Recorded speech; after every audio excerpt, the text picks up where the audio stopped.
Welcome to Grey Primer, a weekly show that's mostly about miniatures. My name is Nick, I'm your host, and in this episode, well, it's still Ork March, and this time they found power armor with the MegaNobz.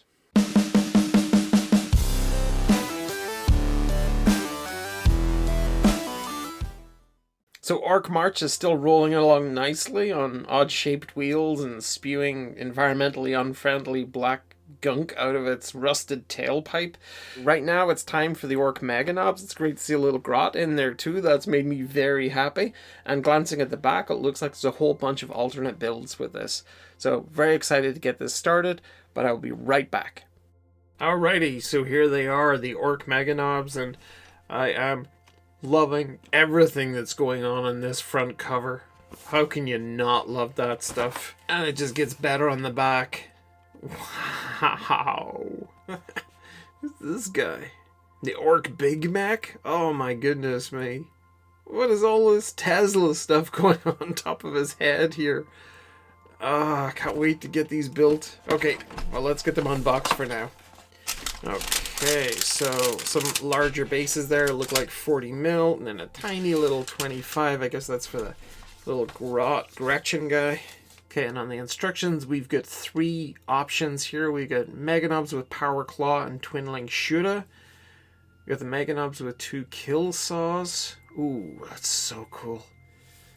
And then the Big Mech option. Okay. I guess it'll make sense when I get into it here. Black and white instructions, so no glue points shown in yellow on this one. Some variations on accessories and armory bits there. Different arms and the like. Ooh, wow, that's a heck of a page of stuff. Not at all intimidating. And even more here. Okay. This is not welcoming. But I'm sure it's fine. It always looks a little bit daunting when you see something like this. When you actually start getting them clipped off the sprue, they always make more sense. Or they usually make more sense. Speaking of sprues, we have 3 of them. Are there duplicates? No, I don't actually think there are duplicates. I think these are 3 unique sprues. Date-wise, we're looking at 2013 here, and there's not a huge amount of space on these, so this is a layout of plastic on the sprue that we're very familiar with modern kits, that there's barely room to get your cutters in there sometimes, or your clippers in there. These saws look so lethal, especially this one here. That design is fantastic.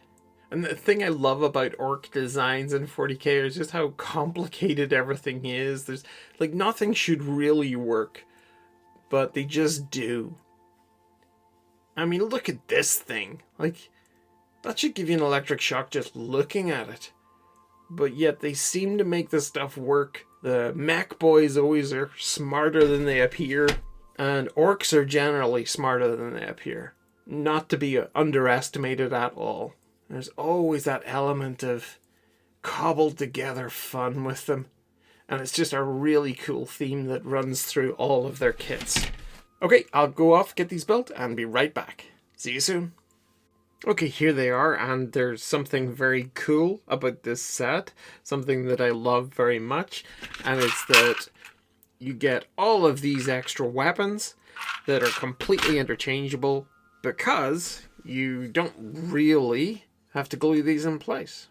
They can just pop off, and it's a nice firm enough connection for those to pop on and not worry about them just sort of falling off mid-paint or mid-battle. And you just take that off. That's a power claw. Let me just see if I can get one of these saws. So here's one of the saws. It's a standard connection. Pops straight on there. No bother at all. Really, really cool. Same on the other side as well. You can just change that out for different weapons. So I do absolutely love that. And it's so cool not to have to commit to the weapons when you're building it. You have this flexibility. It also gives them some rotation as well. So if you're setting them up for a certain photograph or whatever, you can do that. And that works really well. And it would probably be pretty handy when you're painting them as well, that you could rotate it around or take it off completely and maybe put like a toothpick or something in there and shove it into a cork, and it gives you full 360 degree access there to painting it. And aside from the weapons customization options, there's a really cool miniature here too. The pneumatic systems, the bolted on armor, the random cables and dials, and it's just so orky and great. There's a vent at the front here. You got this great piece of sort of chin armor, and underneath this is the face of a well-armored orc. And this orc has decided to accessorize the top of his armor with a few skulls, and yep, that is definitely a Adeptus Astartes helmet, a space marine up there. So yeah, that's an orc that carries his trophy cabinet around with him. Here's the little Grot Oiler, and I think this is so clever. I think that the squig itself is where the oil is coming from, because as I look at it, it's got a wee sort of nozzle attached to its mouth, and then there's this tube runs around, and then you can see he's got his little dispenser here. So yeah, I didn't know that's what squigs were used for, but the more I hear about squigs, the more I realize they're a multi-purpose kind of creature. But a great little figure there as well. Very much like the ones from the Ork mech gun last week. Loved those as well. And then we are into the big mech. And the big mech has this thing called a teleport blaster. So that is just fantastic looking. The amount of detail in this. We really see the cabling at the back as well. And yeah, of course it's all adorned with ornamentation too, and again that intricate bodywork and tubing and pneumatics and everything. And just like the first one we looked at there, this has the removable weapon systems, so you can mix and match whatever way you want to set these up. But I love the main weapon on top, the teleport blaster. I didn't put the chin armor onto this one because I thought he looked really great without it. Well, you know, he's horrifying, but really great in terms of orkiness, and a lovely sized miniature as well.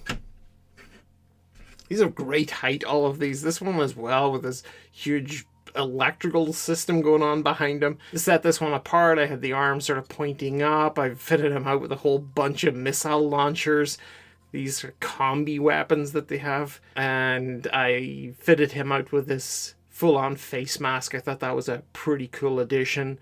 And I figured if he was going to be rocking a lot of power and sparks, then he might want to protect his beautiful orky features. And like I said with the others, these weapons just come clean off, pop on whatever ones you want, and set this guy up just whatever suits your mood on that particular game day. The weapons themselves are fantastic. Just look at the missile here. We've got the magazine. There's just random cabling, whatever that does. The expelling shell casings coming out of here. Very, very cool. And as for the weapons I didn't end up using, a whole bunch of kill saws. Some of them just look like table saws. They look really cool.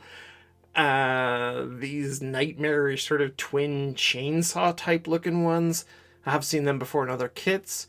Another power claw there, and then another one of these twin link shooters with the missile attachment.